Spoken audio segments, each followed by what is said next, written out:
여러분 안녕하십니까? 박영환입니다. 한 주간 있었던 뜨거운 정치권 이슈를 다뤄보는 국민마수 시작하겠습니다. 윤석열 대통령이 헌법재판소에서 4차 변론을 마쳤죠. 그리고 민주당 이재명 대표의 선거법 2심 재판 첫 재판도 있었습니다. 이 두 가지 현안을 포함해서 전국 상황 두 분 마수와 짚어보도록 하겠습니다. 국민의힘 홍석진 전 의원 나오셨고요. 민주당 광주서구 양부남 의원님도 오셨습니다. 자, 두 분 반갑습니다. 네, 안녕하십니까. 네. 안녕하세요. 자, 그러면은 국민마수 첫 번째 주제로 바로 넘어갑니다.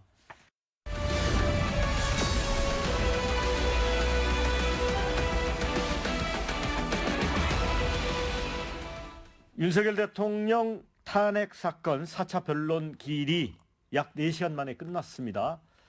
윤 대통령과 김용현 전 국방장관은 탄핵 심판 피청구인과 증인으로 법정에서 다시 만났습니다. 윤 대통령이 이제 직접 김 전 장관을 신문하기도 했는데 전체적으로 어떻게 보시는지 궁금합니다. 먼저 양보람 의원님. 네, 저도 TV를 통해서 윤석열 대통령이 김용현 전 장관의 신문한 걸 봤습니다. 보면서 참 보기가 민망하다는 생각이 들었어요. 민망하다. 네, 보기가 왜 그랬습니까? 뭔가 뭔가 알리바이를 만들어서 뭔가 빠져나가려고 하는 몸부림치는 모습이 네. 당당하지 못하고 좀 비루하다는 느낌이 들었어요. 특히 그 포고령과 관련해 가지고 네. 전공의들 미복귀한 전공의를 처단하자는 규정 왜 넣냐? 네. 그 부분에 대해서는 뭐 이렇게 견고하게 산 것이다 하면서 웃는 모습. 이 계엄에 대해서를 그런 인식을 가지고 있거나 이런 분위기, 이러한 포고령에 대해서도 많은 국민들은 놀랐는데 거기에 대해서 질의를 하면서 약간 웃음기를 띠는 모습.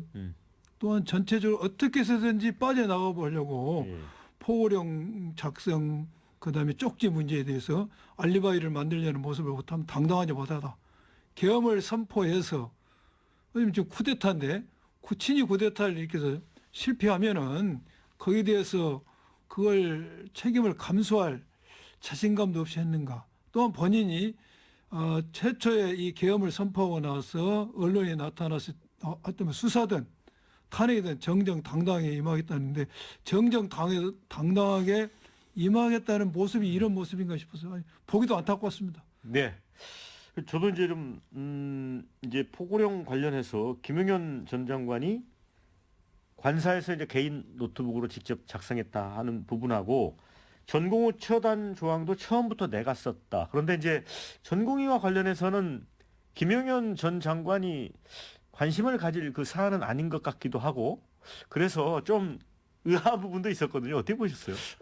뭐 이렇게 생각하시면 어떨까 싶습니다. 국방부 장관이지만 이제 국무또 위원 아니겠습니까? 예. 그렇기 때문에 또 최근에 그 상당 그 기간 동안 국무회의에서 가장 중점적으로 논의된 주제 중에 하나가 이제 의대 정원 이슈고 네네. 하니까 비록 네. 국방부 장관이라 할지라도 이런 어떤 전공의에 대한 어떤 미복귀 문제에 대해서 뭐 상당히 좀 많은 어떤 이야기를 들었을 겁니다. 그렇기 때문에 이제 하는 것 같고 물론 저도 이 포고령의 전공의가 복귀하지 않으면 뭐 처단한다 네. 이런 표현은 정말 그 부적절하죠. 뭐 예. 그럼에도 불구하고 일단 지금 헌법재판소 탄핵 심리 진행 상황을 보니까 대통령께서는 그 헌법재판소 탄핵 심리 적극적으로 임하겠다.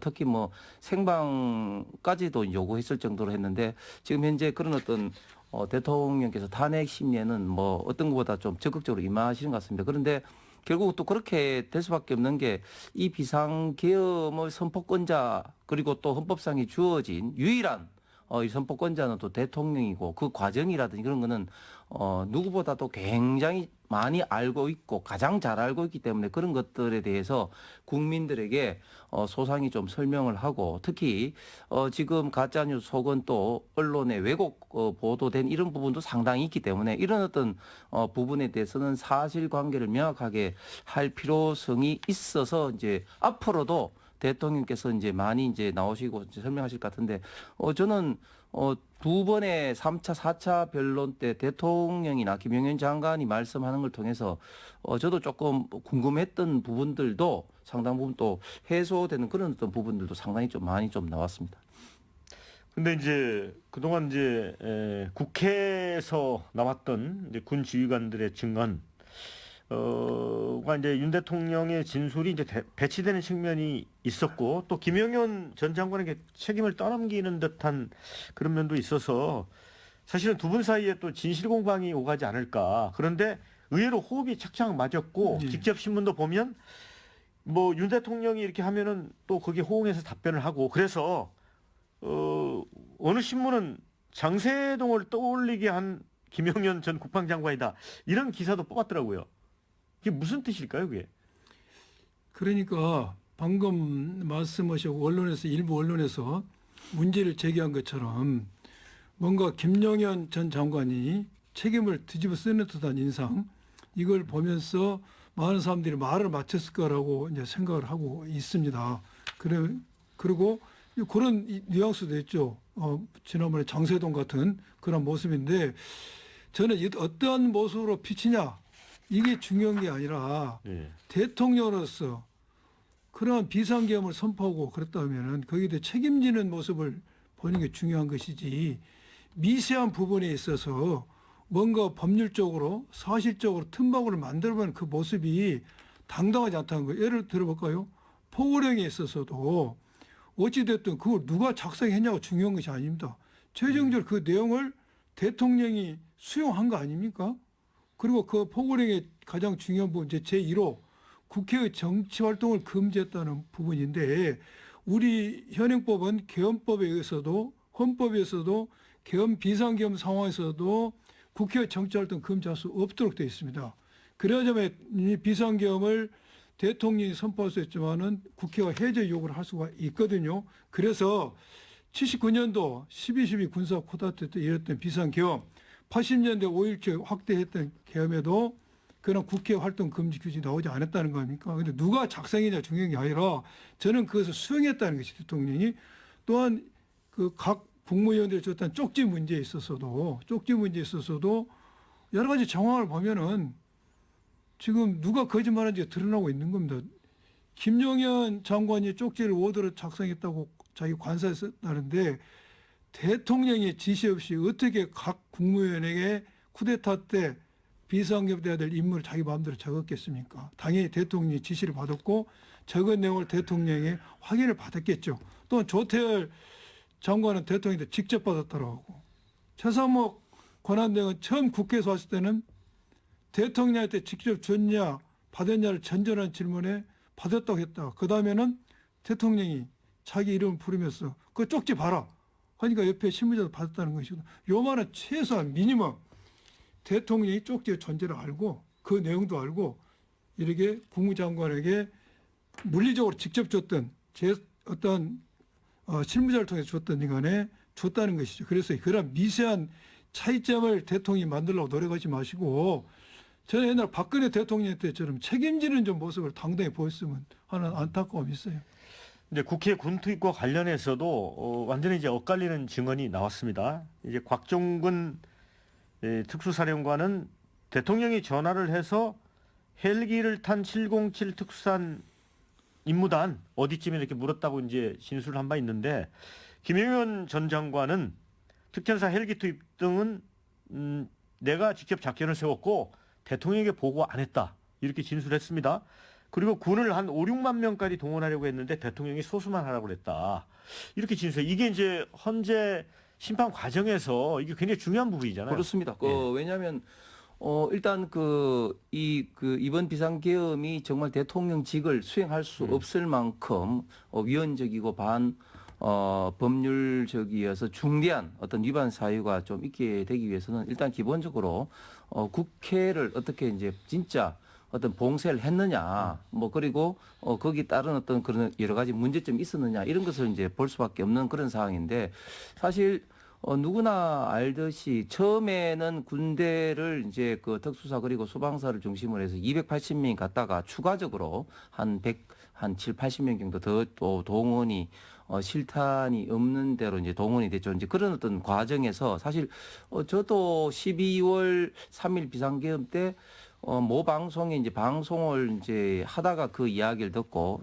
방송을 마치고 걱정이 돼서 이제 국회를 경유해서 이제 갔습니다만은 그때 이제 국회에서 일부 조금 약간 입구에서 실랑이 있었습니다만은 다 이제 예. 출입이 이제 다 예. 됐었죠. 그렇기 때문에 처음부터 이런 어떤 국회를 봉쇄하려는 그런 의지는 전혀 없었다. 그리고 국회를 의결을 방해하려는 의도 역시 전혀 없었다. 예를 들면 대통령도 검찰총장까지 한 법률가이신데 조금 전에 양근호 의원님께서 말씀하신 것처럼 우리 5공화국 헌법에 있어서 가장 중요한 변화 중에 하나는 대통령의 뭐 그 5년 단임제도 단임제지만 또 이 비상계엄 관련해서 국회의 해제 의결권을 허용해 준 건데 과연 그러면 대통령이 이걸 비상계엄을 발표하고 난 다음에 해제를 국회에서 의결을 했을 때 계속 지속할 수 있을 것으로 생각을 했겠느냐? 결코 뭐 그렇게는 생각을 안 했을 겁니다. 그렇기 때문에 처음부터 대통령이 국회를 봉쇄하고 국회를 의결을 방해하고 하려는 그런 목적은 저는 전혀 없었다. 아니었다. 그렇기 때문에 군대 동원도 그 정도 동원이 그쳤지. 보통 우리가 생각하는 어떤 비상계엄이라면은 진짜 비상계엄 발동하고 난 다음에 국회를 비롯해서 또 언론기관도 장악하기 위해서 다 막 군대가 막 가고 했던 그런 것을 우리가 좀 생각을 하기 쉬운데 이번 비상계엄은 전혀 그런 것들이 아니었다는 것이 군대 동원에 있어서도 저는 드러나지 않나. 그리고 어제 정언에 있어서도 결국은 대통령의 뜻이 소수의 어떤 병력만 한다는 거기에서부터 이번 비상계엄에 있던 진정한 의도가 드러나지 않았나 그렇게 생각합니다. 그러면 이제 탄핵 심판정에서 윤 대통령 대리인단이 그런 주장을 했습니다.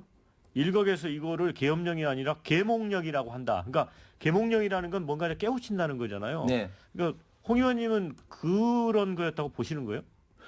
그게 뭐 그 대통령이 그 의도가 저는 어땠든지 간에 지금 현재 어제도 말씀하신 게 이것은 국민에 대한 어떤 호소 그리고 야당에 대한 경고 특히 헌법을 지키고자 하는 본인의 어떤 국민에 대한 호소다 이런 어떤 말씀을 하셨는데 사실은 저는 그런 말이 일면 또 이해가 되는 부분이 그 이전에 비해서 지금 윤석열 대통령에 대한 지지율이라든지 또 정당 지지율이라든지 이런 게 그 엄청나게 지금 올랐습니다. 대부분의 어떤 여론조사에서 국민의힘 여론이 지금 민주당보다 지금 앞서가고 있는 그런 어떤 추세인데 왜 이런 어떤 일이 발생되느냐. 그전에는 민주당이 지금 29번이나 탄핵을 하고 예산이 헌정사상 최초로 수정 예산을 통과시킨다든지 그리고 입법 폭주 그리고 뭐 특검 폭주를 하는 것에 대해서 국민들이 이런 어떤 부분에 대해서는 좀 생업에 바쁘시고 하기 때문에 좀 잘 인식을 못했는데 이번 비상계엄을 통해서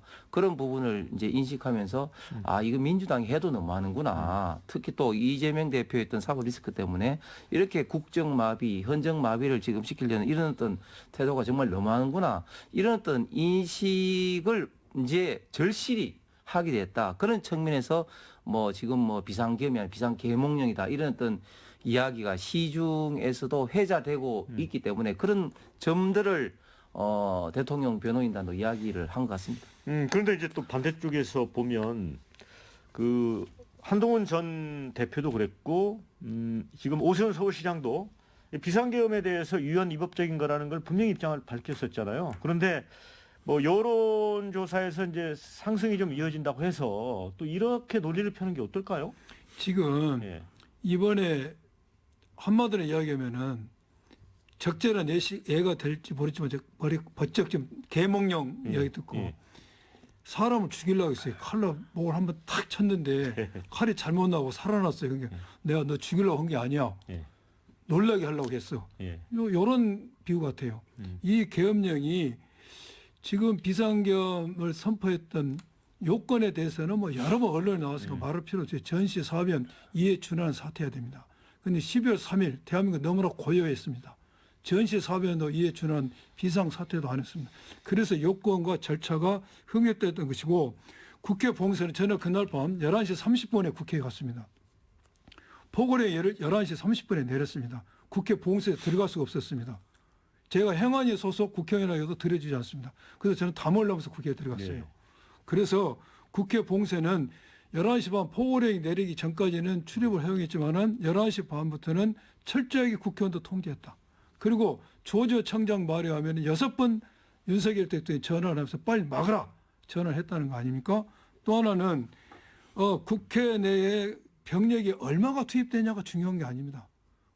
무장한 군인이 국회 본회의장으로 들어오려고 했다는 그 자체가 중요한 것이고, 또한 본회의장에서 국회의원이 끄집어내는 소리를 특전사령관이 뭐 문을 부수고라도 총을 쏴서라도 이런 말을 증언을 하고 있지 않습니까? 그러면은 특전사령관이나 조지호의 진술이 신빙성이 있는 것인지, 이 사람들보다는 대통령과 더 긴밀한 관계에 있는 김용현의 진술이 신빙성이 있는 것인지, 이 문제에 있어서는 누가 판단해봐도 조지호나 특전사령관, 수방사령관의 진술이 신빙성이 있다고 볼 수밖에 없는 것입니다.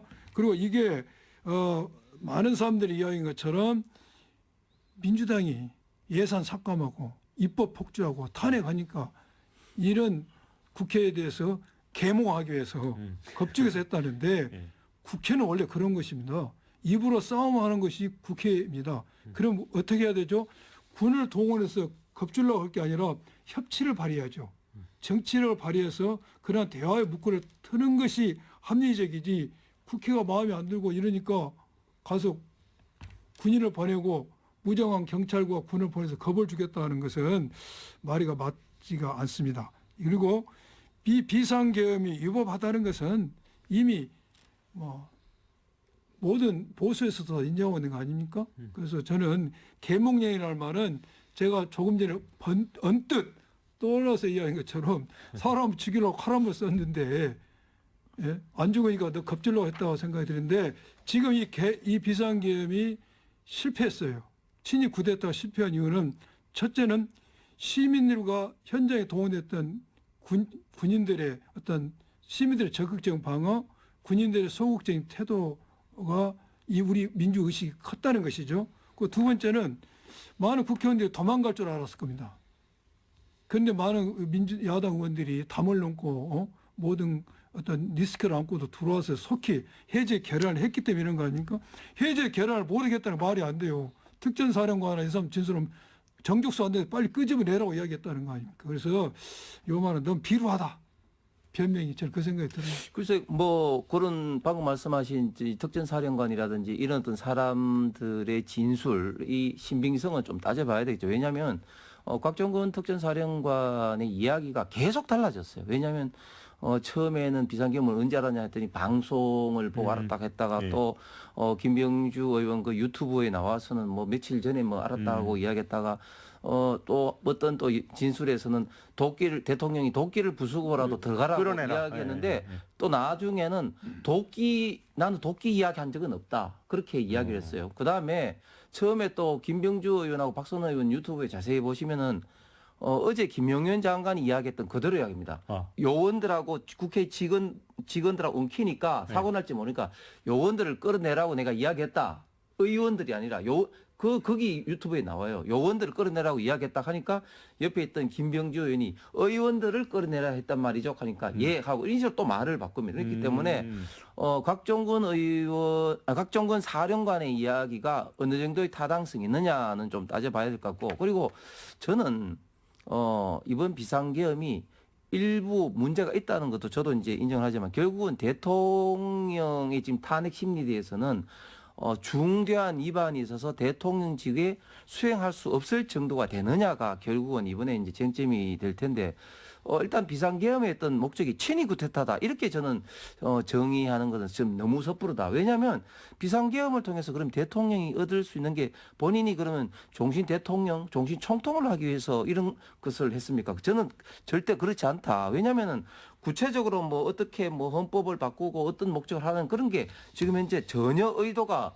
없었다는 게 지금 이제 드러나고 있지 않습니까? 그리고 지금 그 좀 전에 양분남 의원께서 이제 그 11시 반 이후에 못 들어갔다 했는데 그렇지 않습니다. 11시 반 이후에 국회의원들뿐만 아니라 보좌관들도 다 들어갔습니다. 그거는 저도 현장 있었기 때문에 그걸 봤고요. 그렇기 때문에 국회를 처음부터 봉쇄할 저는 의도가 있었다면, 예를 들면 금요일이라든지 토요일이나 이렇게 국회의원들, 특히 지방의 지역구를 두고 있는 국회의원들이 없을 때 하면 의결 정족수에 못 맞추기 때문에 당연히 그렇게 했을 텐데 처음부터 그런 저는 의도가 아니었다. 그리고 입구에서 정문 입구에서부터 통제를 하지 않았다는 것은 저는 사실인 것 같습니다. 그래서 저는 양 의원님께 이제 자 이거 말씀 제가 예, 뭐 검사를 제가 해보셨으니까 11시 그걸 반에 여쭤보고 싶어요. 봉쇄가 돼서 못 들어가게 막고요. 그래서 국회의원들이 월담을 했고 또한 조지호 경찰청장 증언에도 11시 반부터 문을 완전 봉쇄했습니다. 예, 다음 좀 해주세요. 그러니까 저는 이제 검사를 하셨으니까 양 의원님께 지금 이제 진술들이 약간씩 이제 바뀌기도 하고 서로 이제 충돌을 하잖아요. 예. 그럼 이른바 이제 특수전 사령관이라든가 여인영 방첩 사령관이라든가 이런 진술이 김영현 국방장관 진술하고 이렇게 엇갈렸을 때 예, 예. 그게 법정에서는 어떻게 판단하는 겁니까? 이게 진술이 서로 엇갈렸을 때는 그 증언하는 사람이 이 증언을 해서 누군가 이익을 얻을 사람과 관계를 중시 여깁니다. 예.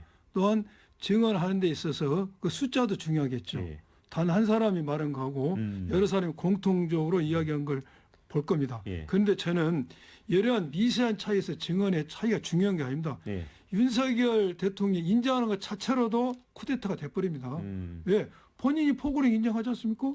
포고령 정치활동 금지했다. 예. 그리고 국회 봉쇄를 하고 또 국회 군대를 보낸 거 인정하지 않습니까? 저는 이것만 자체로도 더 따질 게 없어요. 그래서 이제 어떤 분들은 이제 김용현 전 장관 증언을 보면 본인이 이제 다 한 것처럼 이렇게 많이 이야기를 하잖아요. 그래서 이제 윤 대통령의 탄핵을 막기 위한 발언이 아닐까. 그러니까 예를 들어 아까 우리 홍석천 의원 말씀하셨지만 위헌 위법이라고 하더라도 중대해야 이제 탄핵이 인용이 되는 거잖아요. 네. 그런 전술이 아닐까라는 분석도 있더라고요. 저는 일단 그 김영현 장관은 국방부 장관으로서 비상계엄의 주무장관입니다. 그렇기 때문에 주무장관으로서 포고령을 이제 그 본인이 했고 대통령도 한번 봤다고 했지만 뭐 대통령이 뭐 그렇게 자세히 볼 수 있는 그런 어떤 뭐 시간적 어떤 여유는 없었다고 이야기를 하는데 그 한번 대통령이 봤다는 이유로 완전히 그게 탄핵이 돼야 될 어떤 결정적인 이유가 되는가 좀 그 점에 대해서는 조금 반론을 제기하고 싶은 게 예를 들면 이재명 대표가 성남시장으로서 예를 들면 대장동이라든지 뭐 백현동이라든지 뭐 모든 것에 대해서 다 사인했습니다. 사인을 했는 그 서류가 있습니다. 그러면은 그 서류 자체로 인해서 그러면 이재명 대표가 유죄다 이렇게 단정 지을 수는 또 없는 거 아니겠습니까? 그렇기 때문에 포고령 자체를 한번 검수를 했다는 그 이유가 곧 탄핵하고 연결된다. 이거는 너무 좀 지나친 확대 해석이 아닌가 생각합니다. 양 의원님 지금 어떻게 보세요? 우리가 탄핵은 위헌 위법이 있을 뿐만 아니라 그 직무를 수행하기에 심대한 하자가 있어야 됩니다. 그건 예. 맞아요. 예. 그런데 지금 위헌 위법 중에 비상계엄을 선포하고 군과 경찰을 동원해서 중앙선관위 그리고 국회를 봉쇄했습니다. 이것은 반민주적인 겁니다. 네. 그리고 이런 것만큼 중대한 하자가 어디에 뭐가 더 있겠습니까? 그리고 이재명 대표하고 비교한다는 것은 이재명 대표가 지금 혐의를 받고 있는 것이 유죄냐 무죄냐 차치하고 지금 반민주적이고 또한 반헌법적인 헌정질서를 이루는 이런 친위 쿠데타를 일으킨 것하고 이재명 대표를 비교한 것은 적절한 비교가 될지 모르는데 코끼리도 동물이고 개미도 동물이다. 예. 그러니까 둘 다 똑같다? 비교 자체가 넌센스인 겁니다. 그리고 이러한 반헌법적, 반민주적 이런 쿠데타를 일으켰는데 이를 어떻게 이래서 이 사람에게 대통령직을 수행하게 내버려 두겠습니까? 저는 현재 결정은 그냥 내버려 둬도 당연히 인용입니다. 이걸 인용하지 않으면 현재 존재 의미가 없는 것이죠. 반민주적이지 않습니까? 이런 행동 쿠데타를 일으켰다는 게.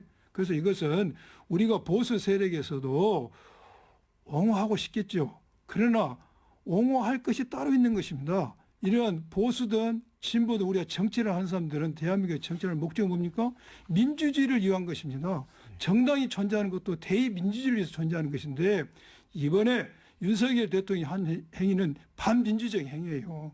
이걸 우리가 옹호하면 안 되는 것이고 이런 현재에서 정확한 심리가 있겠지만은 어떻게 어제 3차, 4차 변론기를 보십시오. 거기서 보여준 대통령이라는 사람의 어떤 언동을 봐서도 계엄을 떠나서도 이것은 대통령직을 맡기기 위해서는 부적절한 인식을 저는 했으라고 생각이 들어요. 네. 자, 여기까지 듣고 두 번째 주제로 갑니다.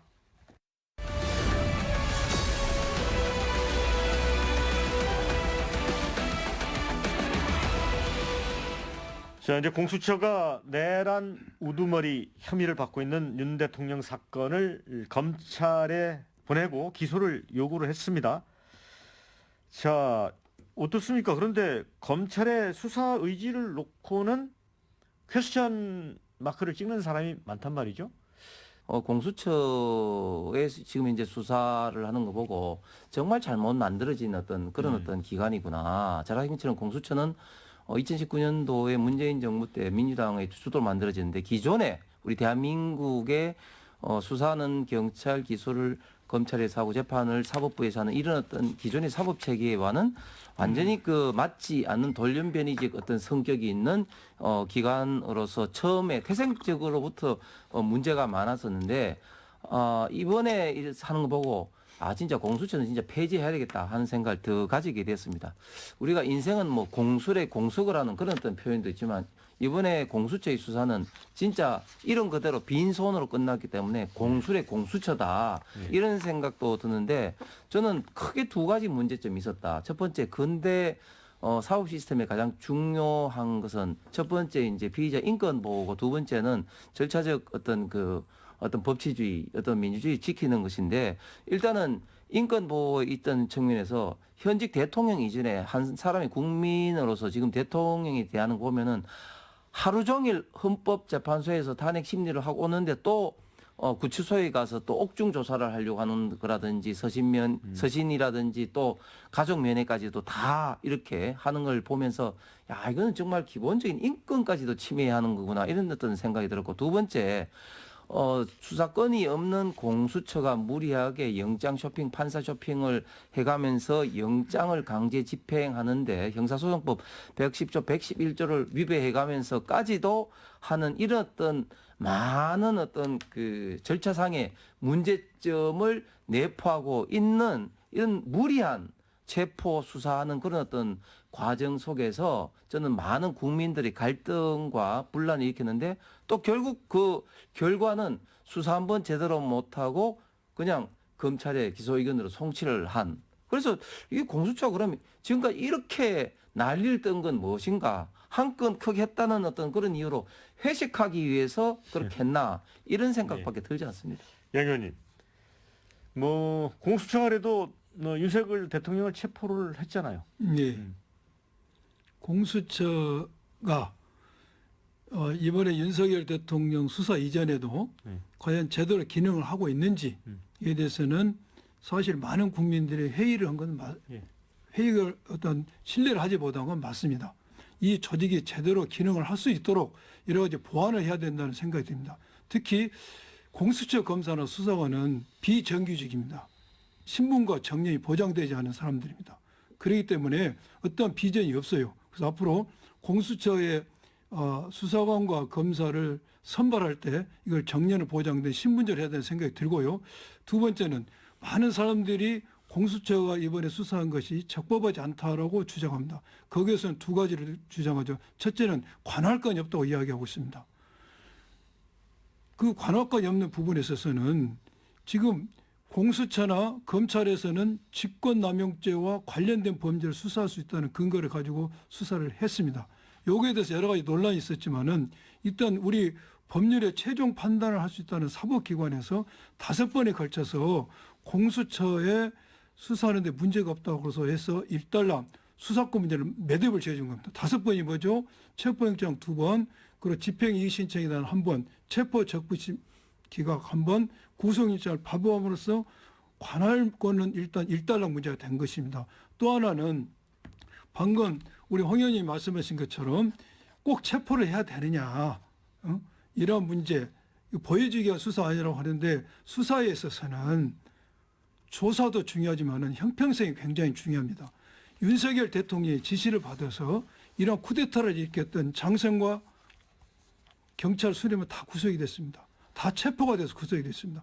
일반적인 형사사범에 있어서 자범도 지시자는 구속이 안 되고 체포가 안 되는데 실행자만 체포되고 구속되는 것이 형평에 어긋나는 것입니다. 그렇기 때문에 이것은 당연히 체포를 해서 구속해야 되는 게 법에 의한 형평이 맞았던 겁니다. 네. 자, 이런 가운데 이제 김건희 여사에게도 이제 비화폰이 지급됐다. 이런 폭로를 민주당 윤건영 의원이 제보를 받아서 했습니다. 근데 비화폰은 암호화돼서 이제 음성이 가기 때문에 도감청이 안 된다는 걸로 돼 있죠. 그런데 이제 그 내란 청문회에 나온 김성훈 경호처 차장은 확인해 줄 수 없다 이런 입장이었고, 아마도 이제 윤건영 의원은 다른 정보보다 비화폰이 뭐 여러 장관들에게까지 폭넓게 지급이 됐기 때문에 요 시점이 이른바 계엄을 모의하던 시점과 좀 관련성이 있지 않느냐 이렇게 생각을 하는 것 같아요. 어떻게 보세요? 이 주장에 대해서는? 저는 뭐 그 최근에 뭐 비상계엄 이후에 뭐 제보를 받아서 뭐 이야기한 예. 것에 대한 신뢰성은 저는 별로 인정하고 싶지 않은데 예. 뭐 가장 유명한 우리 김어준이 나와서 제보를 받아서 한동훈 사사에서 예. 이야기했지 않습니까? 얼마나 많은 어떤 국민들이 웃었습니까? 그리고 또 최근에도 보면은 안규백도 위원장, 국정특위위원장이 또 대통령의 어떤 도주 우려, 뭐 그런 이야기를 하는 거죠. 물론 뭐 그런 걸 통해서 대통령의 어떤 신뢰성, 국민적으로 어떤 신뢰성을 떨어뜨리는 그런 어떤 정략적인 그는 어떤 이해는 가지만 그러나 좀 국가적으로 봤을 때 현직 대통령에 대해서 국가 원수에 대해서 그렇게 하는 게 저는 민주당에게도 결코 이롭지 않다. 그런 게 결국은 민주당의 저는 지지율을 떨어뜨린다고 생각합니다. 그리고 심지어 그 장경태 의원 같은 경우는 비상계엄 시에 또 김건희 여사가 뭐 성형외과 갔다 이런 또 의혹도 예, 예. 제기를 했죠. 예. 그렇게 그런 상황에서 서로 이야기가 지금 이제 충돌되고 있는데 무슨 또 김건희 여사에게 또 비하폰 이야기를 하는 건지. 그래서 저는 처음부터 민주당은 그 대통령 어떤 경선, 대선 그리고 영분이 되고 난 다음에도 김건희 여사를 어떻게 보면 굉장히 좀 부정적인 이미지 죽이기 전략으로 그 줄리 의혹부터 수많은 의혹을 제기를 해왔는데 그 제기한 의혹 중에 상당수는 거짓임이 드러났음에도 불구하고 사과한 민주당 의원 한 사람도 못 봤습니다. 예. 양 의원님은 어떻게 보세요? 비화폰 논란. 비화폰 문제에 대해서 예. 저는 김건희 여사한테 지급이 됐다고 확신하고 있습니다. 그 이유는 김성훈 경호처에 주지 않았으면 주지 않았다고 단호하게 답변했을 예. 겁니다. 확인해 줄 수 없다. 확인할 수 없다는 것은 긍정입니다. 예. 그리고 이러한 부분에 있어서 CCTV를 가려보기 위해서 대통령실 관저하고 안가 압수수색을 했지 않습니까? 김성훈이 막아서 못했어요. 예. 그래서 이건 줬다는 확신이 들고 이 CCTV를 가려보려면 압수수색을 해야 되고 예. 더 CCTV를 가려면 방금 우리 홍 의원님이 말씀하신 것처럼 김건희 여사에 대해서 여러 가지 의혹들이 있죠. 그걸 가려보기 위해서 우리가 했던 게 뭐죠? 김건희 여사 특검법을 발의했던 겁니다. 이걸 정부에서 제2요구를 하고 대통령이 제2요구를 하기 때문에 못하는 것이고 정말로 김건희 여사에 대해서 제기되는 모든 의혹에 대해서 자신 있다면은 스스로 특검법을 수용해서 수사를 해보면 알 문제라 생각이 듭니다. 저 이제 최상목 대통령 권한대행이 이 한국방송 수신료 통합 징수 법안, 이제 방송법 개정안이죠. 이제 야당 주도로 이제 국회를 통과한 3개 법안의 제2요구권, 거부권을 행사를 했습니다. 그러니까 이전까지 하면 한 6개째 이제 거부권 행사했어요. 그래서 이재명 민주당 대표가 국정 운영이 매우 비정상적이고 내란 소요 세력을 옹호라고 비판을 했습니다. 이거 어떻게 보세요? 예, 저는 민주당이 최상목 권한대행을 비판하면 할수록 뭐 또 박찬대 원내대표 같은 경우는 또 최상목 대행도 뭐 탄핵한다 이렇게 하는데 그렇게 하면 할수록 저는 민주당이 국민들로부터 저는 비판을 받을 거다 생각합니다. 왜냐하면 민주당이 지금 이제 지지율 떨어진 것 중에 가장 큰 이유는 비상계엄 이후에 마치 이제 점령 군처럼 한덕수 권한대행까지 탄핵하고 이런 어떤 것들이 나타났고 카톡 검열하겠다는 이런 어떤 모습들이 국민들에게는 굉장히 그 오만하고 포갑적으로 보였기 때문이라고 생각을 합니다.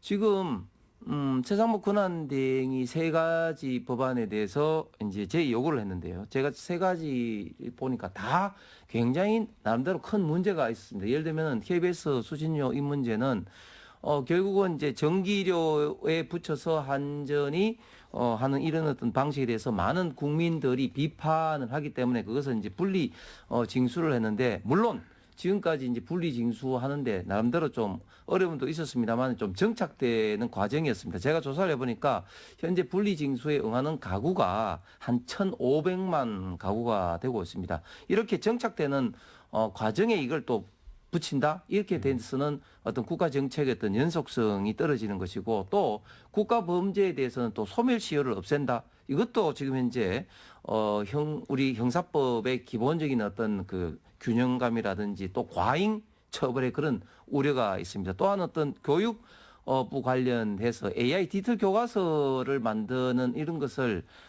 이제 그 제의 요구를 했는데 또 이것들이 만약에 되면은 AI 어떤 교육이 역으로 굉장히 문제가 되는 그런 어떤 요소가 있는 법이었기 때문에 최상목 권한 대행이 제의 요구를 한 것입니다. 여기에 대해서 또 탄핵 운운하고 최상목 권한 대행까지 탄핵을 하겠다고 협박을 하는 것은 굉장히 민주당으로 봐서도 굉장히 안 좋은 태도라고 보여집니다. 어떻게 보세요? 우리 황 의원님 민주당까지 걱정을 해주셔서 대단히 감사한데요. 최상목 대행이 이번에도 거부권을 이제 행사했지 않습니까? 그 거부권 행사에 대한 법률에 대해서 그렇지 않다. 정부에서 제의 요구한 이유와 다른 이유가 얼마나 있습니다. 그런데 제가 그것에 대해서는 여기서 시간상 제가 생략하고 네. 최상목 권한대행이 잘못한 점. 네. 1차 체포영장 집행 시에 법원에서 발행된 적법한 영장 집행에 대해서 공수처가 최상목 대행에게 경호처랑 협조하도록 해달라는 공문을 보냈는데 그 방관했습니다. 네. 대통령 권한이 있을 수 없는 일입니다. 오히려 더 나아가서 체포영장을 막아달라고 경찰에게 병력 요청을 했어요. 그리고 또한 특검법, 상설특검법에서 후보자 추천 의뢰를 하지 않고 있습니다. 직무유기입니다. 또한 헌재 재판관 한 명을 임명하지 않고 있어요. 이런 모든 행위들이 이런 거부권 행사를 떠나서 실정법에 다 위반되고 탄핵 사유가 됩니다. 그러면 여기에 대해서 우리가 탄핵할 것이냐 말 것이냐 이 문제에 있어서 탄핵 요건은 충분히 됩니다. 그러나 탄핵할지 말 것인지에 대해서는 우리 민주당에서 많은 고민을 하고 있는 것이고 이제 가장 중요한 것은 내란 특검법이죠. 내란 특검법에 대해서도 이제 31일 날 이걸 국민에 상정을 한다고 하는데 이 부분에 대해서도 만약 최상목 특검이 거부한다면은 그 명분은 더욱 없어지는 것입니다. 최상목 특검은 쪽지 받은 것부터 시작해서 어떻게 보면 이 내란에 공범적 성격을 띠고 있는 것입니다. 자기 범죄예요. 그럼 여기에 대해서 거부한다는 것은 자기 범죄를 피하기 위해서 거부한 것으로밖에 볼 수 없는 것이죠. 그래서 이번에 최상목 특검이 이제 다른 법률 거부한 것도 중요하지만은 내란 특검 거부는 굉장히 본인의 신임 문제, 본인 앞으로 거치 문제도 관련이 돼 있다는 걸 신중하게 받아들이고 인식할 필요가 있다는 생각이 듭니다. 자, 이제 세 번째 주제를 만나보겠습니다.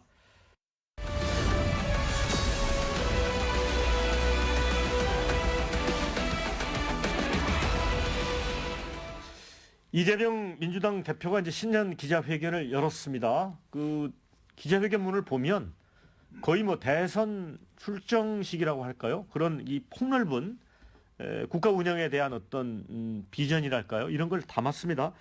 특히 이제 와닿는 게 실용을 많이 강조한 측면, 또 한미동맹 강조를 많이 했습니다. 어떻게 보셨습니까, 의원님은? 예, 그 말 자체는 뭐 틀린 말이 없죠. 그런데 사람이 갑자기 달라지면 그 사람의 말을 못 믿죠. 지금까지 그 미군에 대해서 점령군이다 이렇게 이야기하신 분이 한미 동맹을 강조를 하니까 참 이게 웃음이 나올 수밖에 없고 민주당도 김병주 의원 중심으로 한 80여 명이 한미 동맹 지지 결의안을 국회에서 발표를 했는데 그게 1953년 이후부터 우리 한미 동맹은 혈맹 관계로 국민들 누구나 다 알고 있는 건데 새삼스럽게 한미 동맹 지지 결의안을 하니까 그럼 민주당은 지금까지는 한미 동맹을 지지하지 않았나? 역으로 그런 좀 생각도 좀 듭니다. 그렇기 때문에 인생 만사가 다 그렇지만 결국 정치인의 어떤 말이 무게가 좀 실리고 국민들로부터 지지를 받기 위해서는 지금까지 어떤 행동이라든지 뭐 그런 것에 대해서 굉장히 좀 신뢰가 연속이 좀 돼야 되는데 그래 하지 못하다. 그다음에 또 최근에 그 이재명 대표 행보를 보면 거의 뭐 국가 원수급으로 시중은행 장과 뭐 이렇게 뭐 간담회도 하는데 그런데 시중은행 장과 간담회를 하면서 뭐 언론에 대해서는 광고를 끊는 그런 어떤 협박을 하고 있는 것은 언론 자유에 심대한 위협을 주고 있는 것이죠. 그리고 사실 민주당이 그동안에 이런 어떤 행태를 보면 지금 21대도 그렇지만 특히 22대에서 이렇게 압도적인 다수 의석을 국민들이 준 것은 단순하게 어떤 민주당 개개인보다는 우리 대한민국의 어떤 미래라든지 민생이라든지 이런 어떤 측면에서 제대로 좀 역할을 하라고 표를 준 건데 지금 우리 시청자 여러분들께서도 국민 여러분께서도 알다시피 22대 들어와서 민주당이 과연 그러한 어떤 대한민국의 어떤 미래를 위해서 입법을 한 게 있습니까? 지금 기억에 남는 것은 탄핵하고 특검 발의하고 그리고 각종 어떤 국정조사하고 이런 것밖에 기억에 남지 않는 지금 국회를 만들고 있다. 그렇게 생각합니다. 자, 이재명 대표께서는 이제 이념과 진영이 밥 먹여주지 않는다. 그래서 또 뭐 국민들 입장에서 보면 정치인의 이제 변신은 무죄입니다. 그리고 이제 이념과 진영에서 벗어나서 실용적으로 국가이익 차원에서 이재명 대표가 이제 행보를 하겠다는 건데 참 변신이 어려운 것 같아요. 우리 홍 의원님 비판을 보면. 예. 그러나 정치인은 예. 시대와 주어진 상황에 따라서 변신하지 않으면 정치인이 아니고 학자를 해야죠. 예. 그런 정치인은 어떤 상황에 따라 변화되고 지금 상황이 얼마나 민생과 경제가 어렵지 않습니까? 그럼 당연히 야당 지도자로서는 민생과 경제를 살리겠다는 화두를 내놓아야 되고 거기에 상응하는 행보를 해야 되죠. 그렇기 때문에 시중은행도 당연히 만나는 것이고 또한 지금 트럼프 2기가 출범했지 않습니까? 그럼 거기에 맞춰서 당연히 미국과 관계 설정, 좋은 관계를 하겠다는 발언을 한 건 너무나 당연한 겁니다. 그럼 이 상황에서 미국과 적지겠다고 한 거 지도자로서 할 이야기는 아니지 않습니까? 그건 너무 당연한 거다 이런 생각이 듭니다. 네. 그런데 이제 최근에 여론조사를 보면 이제 국민의힘이 민주당을 이제 앞서는 것도 좀 나오고 있고요. 특히나 정권을 다음 차기 대선에서 유지할 거냐 교체할 거냐를 물었을 때 유지하겠다는 응답이 많은 경우도 한 2건 정도 좀 나오고 있습니다. 그래서 이 여론조사의 어떤 변화가 이재명 대표로 하여금 실용 노선 쪽으로 더욱 빨리 가도록 만들었지 않느냐는 분석도 있거든요. 그렇다고 보세요? 예, 그렇습니다. 그 당연히 이제 그렇게 볼 수밖에 이제 없고 사실 그렇기 때문에 참 정치가 어려운 게 사실 예측하기가 참 어렵습니다. 12.3 비상계엄 직후만 하더라도 민주당이나 좌파 진영에서는 박근혜 대통령 데자부를 기대했겠죠. 네, 네. 박근혜 대통령이 2017년 3월 10일 날 탄핵이 인용되기 전에 2016년 11월부터 지지율이 4%, 5% 당시에 또 새누리당 지지율이 한 10% 내외 됐기 때문에 탄핵 인용되고 난 다음에는 뭐 이거는 뭐 그 대통령 선거 할 필요도 없을 정도로 어떤 국민 여론조사에 기울어져 있는데 지금은 완전히 거꾸로 돼가지고 지금 이제 윤석열 대통령 지지율도 지금 거의 뭐 절반이 넘는 그런 어떤 지지율도 나오기 시작하고 정당 지지율도 지금 역전된 지지율이 훨씬 더 많이 나오고 있습니다. 그것은 뭐 국민의힘이 지금 잘했다고는 절대 볼 수 없고 단지 민주당이 마치 지금 점령구처럼 굉장히 좀 포갑적인 이런 어떤 자세 그리고 그동안에 어떤 행동들에 대한 어떤 국민들의 비판이 지금 많이 지금 나왔기 때문인데 앞으로도 물론 지지율의 어떤 출렁거림이 좀 있을 수 있겠습니다만은 제가 봤을 때는 민주당으로서는 굉장히 지금 어려운 게 일단 이재명 대표가 지금 저렇게 사법 리스크가 있는 가운데서 특히 공직선거법이 결심 공판을 뭐 2월 그 26일인가 이걸 하겠다고 이야기하는 상황에서는 늦어도 3월 중으로 이제 선고가 항소심에서 날 가능성이 많고 뭐 이런 어떤 상황에서는 이재명 대표의 지지율이 오르기 힘들고 따라서 더더구나 민주당 지지율도 오르기가 굉장히 힘든 지금 이제 구조적인 어떤 한계가 있다. 그렇기 때문에 지금 비명계 일부에서도 지금 이제 다른 어떤 카드도 필요하다. 이런 어떤 이야기가 나오는 것 같습니다. 네. 임종석 전 청와대 비서실장이나 이제 김경수 전 지사가 이제 그래서 이재명 대표에게 약간 좀 따끔한 비판적인 얘기를 한 것도 있습니다. 그리고 이제 아까 말씀해 주신 대로 이재명 대표의 2심 결심 공판이 이르면 2월 26일 있다고 하고 3월 선고를 하겠다는 거거든요. 예. 예. 어떻게 보세요? 이런 민주당이 어떻게 대응을 해야 될까요? 지금 여론조사 결과에 대해서 저희들이 또 매우 고민하는 지점입니다. 이게 처음 시작이 모 언론사에서 여론조사를 했는데 갑자기 윤석열 지지율이 40%가 나왔어요. 그렇죠. 취임이 한 번도 그리고 높은 적이 없는데 이런 쿠데타 일으켜서 최초의 40% 나오는데 그게 질문 설계된 게 약간 문제가 있다라고 우리도 지적 보도가 됐습니다. 그리고 그게 나비 효과가 돼가지고 예. 그게 새로운 여론을 만들어가면서 예. 이제 이런 격차를 내는 여론조사 나왔습니다. 예. 그러나 어찌됐든 여론조사는 여론조사입니다. 그래서 우리 민주당에서는 그러한 결과를 겸허히 받아들이고 예. 그 원인에 대해서 저희도 분석하고 있는데 이것은 제가 생각하기에는 보수층은 굉장히 어떤 위험 신호를 아는 거죠. 이런 내란으로 인해서. 그래서 예. 보다 결집을 하고 있고 진보는 너무 이런 시일이 많이 걸리면서 피로감을 느낀 것 같아요. 또한 민주당에 대해서 기대감이 높아요. 민주당에 대해서 많은 책임감을 요구하고 있는데 우리 민주당이 거기에 부응하지 못한 점이 있기 때문이라고 저는 생각이 듭니다. 그래서 저희들이 이 부분에서 겸허하게 대응하고 보다 더 민생과 경제에 중점을 둘 것이고 이재명 대표의 어떤 재판 그것은 저는 정확히 심리가 돼서 무죄가 선고되리라고 믿고 있고 예. 또한 이날 이재명 대표 선고가 3월 중순이나 초에 있습니다. 예.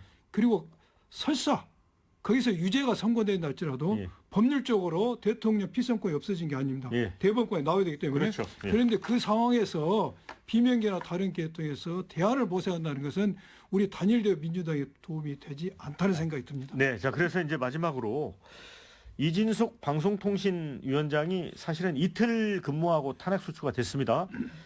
그래서 헌법재판소가 최종 기각을 해서 직무에 복귀를 했어요. 그런데 그 진보 성향의 헌재 재판관 4명은 인용을 했고 보수 성향 4명은 기각을 했습니다. 그래서 이제 정적수 6표를 못 채워서 이제 실형 기각이 된 건데 자 이걸 놓고도 사실 걱정하는 목소리도 있더라고요. 이렇게 이념적인 편차에 따라 이렇게 결론이 다르게 난 부분에 대해서 어떻게 보세요?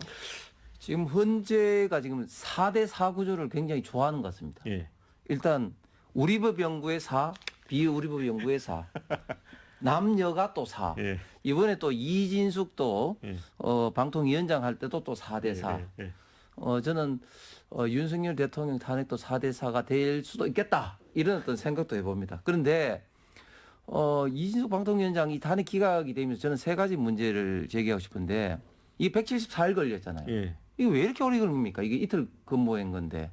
그리고 그 사이에 어떤 문제가 있느냐. 지금 KBS라든지 그때는 헌재 재판관이 6인밖에 안 돼서 못 그걸 했던 심리는 거죠. 계속 됐었죠. 예. 예. 그다음에 KBS라든지 MBC라든지 EBS라든지 지상파 제어가 못하고 지금 무허가로 예. 지금 방송이 송출되고 있습니다. 이런 국가적인 어떤 문제에 대해서 헌재가 너무 태만하다. 그런 문제 제기를 하지 않을 수 없고.